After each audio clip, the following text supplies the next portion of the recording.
1시간을 일했을 때 음료를 반 정도 마실 수 있는 거죠. 2시간을 일하면 드디어 한 잔을 마실 수 있는 거예요. 제일 저렴한 걸. 그리고 제일 비싼 거 7, 8만 동짜리 먹으려면 3시간 반 혹은 4시간 동안 카페에서 서빙을 하면 그거 한 잔을 마실 수 있는 거예요. 이게 어?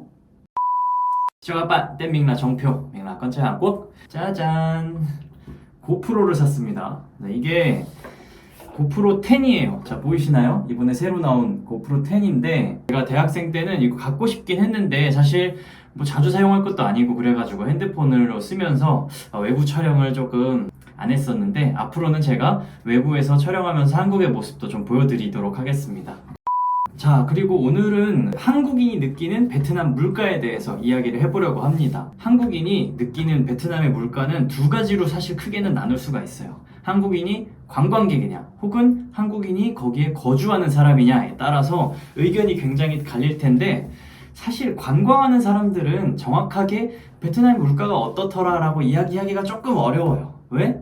조금밖에 며칠밖에 안 지내본 거인데다가 또 관광 상품으로 다 같이 와서 돈을 뭐 여러 명이 나눠서 낸다거나 혹은 사실은 관광객들한테 외국인 관광객들한테는 아무래도 조금 더 비싸게 뭐 음식을 먹든지 어떤 서비스를 주든지 간에 조금 비싸게 서비스가 안내되는 경우가 솔직히 자주 있습니다. 저 뭐 어느 나라나 있는 좀 어두운 면이겠지만 아무래도 관광객들은 좀 즐거운 분위기다 보니까 가격에 신경을 크게 안 쓰고 그런 부분 때문에 조금 관광객들은 돈을 많이 쓰는 편이죠. 그리고 아무리 최선을 다한다고 해도 아무리 자기가 깎으려고 노력을 하지만 실제 가격보다는 훨씬 더 비싸게 주고 사게 되는 사실 관광객들이 또 여행하면서 그런 재미 아니겠습니까? 그런데 돈을 쓰려고 또 평소에 열심히 일을 해가지고 외국에 여행을 간 거기 때문에 사실 그거에 대해서 막 엄청 나쁘다 혹은 나쁜 기억이 있다 이렇게 기억하는 사람은 사실 잘 없는 것 같긴 해요. 제가 거주에 있어서 집을 어떤 정도의 집을 구해가지고 그 집이 뭐 월세가 얼마였고 뭐 전기, 수도 뭐 이런 것들이 얼마 나왔다 이런 거는 지난 영상에서 간단하게 설명을 드렸잖아요. 근데 이번에는 제가 그냥 베트남에서 일상적으로 돌아다니면서 느꼈던 물가가 생각보다 비싼데? 제가 어느 날에 푹롱 있죠, 푹롱. 제가 훅롱 발음을 잘 못합니다. 어쨌든 그 한국인들이 베트남에 가면 진짜 훅롱을 좋아해요.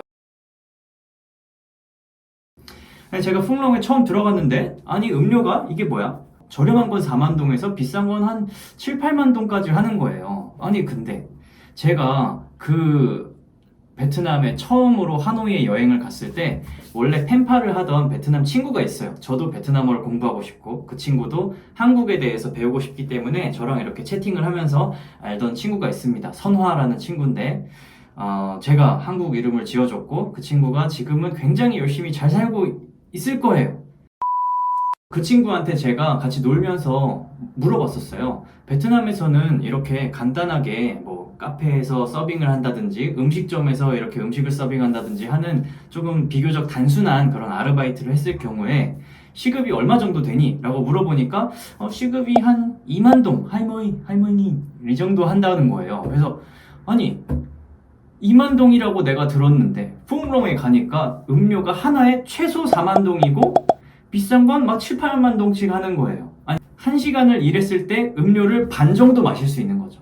2시간을 일하면 드디어 한 잔을 마실 수 있는 거예요. 제일 저렴한 걸. 그리고 제일 비싼 거 7, 8만 동짜리 먹으려면 3시간 반 혹은 4시간 동안 카페에서 서빙을 하면 그거 한 잔을 마실 수 있는 거예요. 이게 물론 여러분 물가에 대한 이야기를 할 때 음료수만 놓고 물가에 대한 이야기를 한다는 건 정말 바보 같은 거라는 걸 저도 알고 있습니다.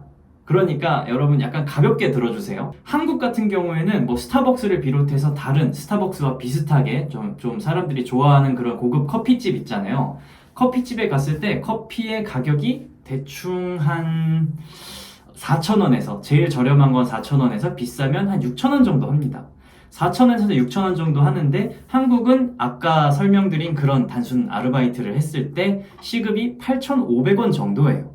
8,500원 정도면 1시간을 일을 했을 때 스타벅스 음료수를 2잔 마시고 돈이 조금 남는 거죠. 그런데 베트남에서는 2시간을 일해야 한 잔을 마실 수 있다. 뭐 이런 생각을 하니까 한국인들이 머리가 혼란스러운 거죠. 이게 도대체 뭐임?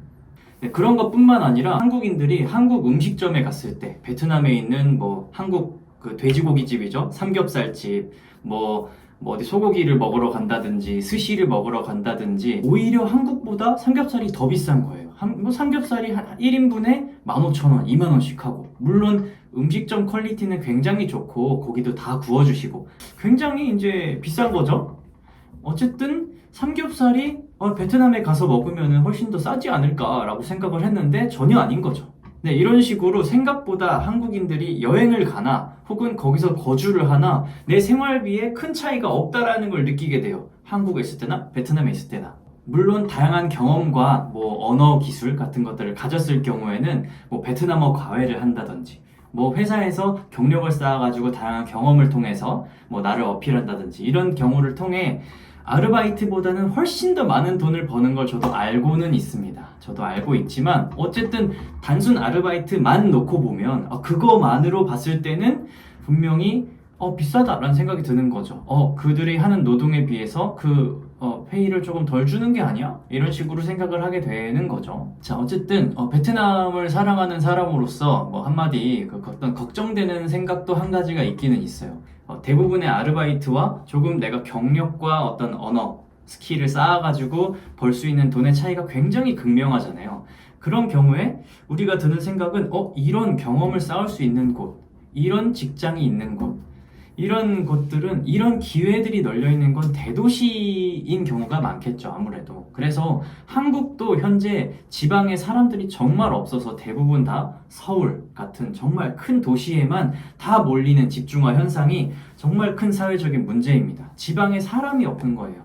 있어도 노인분들만 계시고 젊은 사람이 계속 줄어드는 그런 문제가 있는데 저는 베트남이 현재 이렇게 빠르게 발전을 하고 있는 상황에서 이런 물가 차이와 그것을 극복하기 위한 어떤 최선을 다한 노력 그런 기회들이 전부 다 대도시에 집중되지 않을까 이런 좀 걱정도 되긴 됩니다.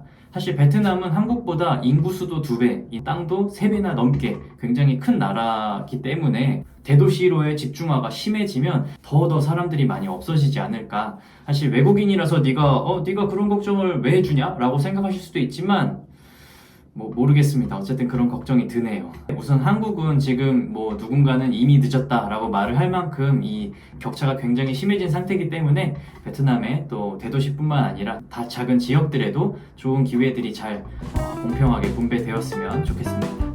자, 이번 영상은 여기까지고요. 다음 영상에서 다시 만나요. 행깔라이 깍깍! 바이바이!